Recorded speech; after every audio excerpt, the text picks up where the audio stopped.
Sauna rubriigi toob teieni innovaatiline ja kodumaine Saunum.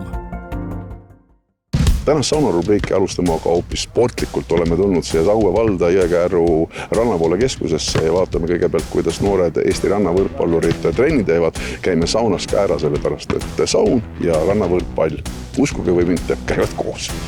Pärnu noormees Kaur-Erik Kais on Eesti uuema põlvkonna rannavõrkpallureid ja selliste tuntud rannavoole staaride nagu Kristjan Karel Kaisi vend. Seega selge, väga pikka sissejuhatust, kus selline armastus selle alla vastu on tekkinud, heietada pole vaja. Kuigi alguse saanud kõik saalivõrkpallist kisub siiski huvi ja soov rohkem liivale. U19 vanuseklassis ongi juba koos Rasmus Meiusega tehtud mehetegusid.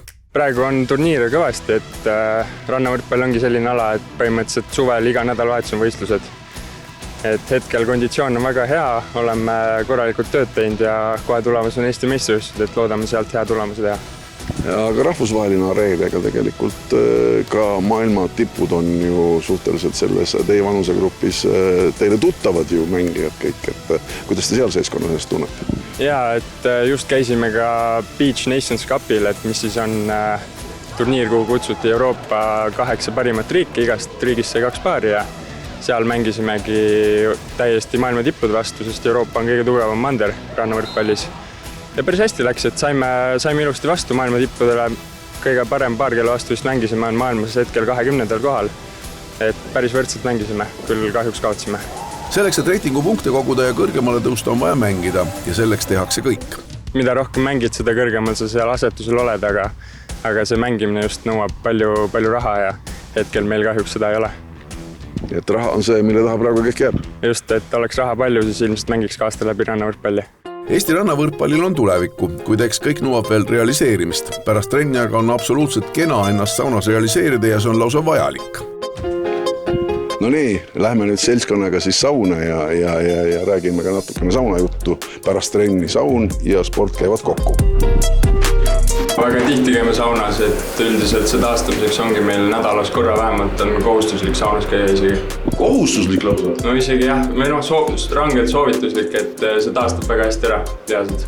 No kui pikalt see selline üks sauna võtmine käib näiteks tippsportlase puhul, et kui pikk see aeg on, kui laval veedad? No sõltub päevast, et nädala sees 20 minutit korralikku kuumust, siis on juba väga hästi. Ja võtab nagu lihaspinged maha, kuidas see saun mõjub? Ja öeldakse, et teeb lihased nagu pehmeks või võtab nagu hästi lõdvestab on see saun, jah.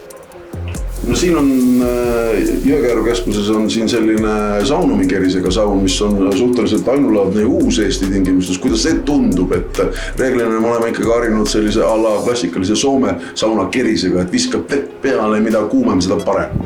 Ei, väga mõnus, et siin ongi tihti lõpetad trenni ära ja ütled, et kuule, et tahaks sauna minna ja siis siin 15 minuti pärast juba vaikselt võib sisse tulla podisema, et väga hästi tõesti see keris töötab ja leili parnes on tunda, et ikkagist tuleb soe aur ja teeb mõnusaks. Kui palju saun rannavõrkpallikeskuses kasutamist leiab? Mina olen lähtunud muidugi natuke ka isiklikust perspektiivist, et kuna ma olen suur saunasõber, siis oli kohe eesmärk, et nagu öeldakse vist, et üks maja, kus ei ole sauna, et seda ei saa koduks nimetada, et samamoodi mina kohe mõtlesin välja, et kui meil on juba rannakeskus, selline suur 8 väljakut, siis inimene tahab pärast ka midagi teha, et ta ei taha võib-olla alati kohe koju minna, nii et saun peab olema selline väikene kinnisidee meil kui sellistel saunasõpradel. Kuulsite head sõbrad, nii et sport ja saun käivad kenasti kokku ja vaatame, kuhu sauna me siis juba järgmisel nädalal läheme vaatama.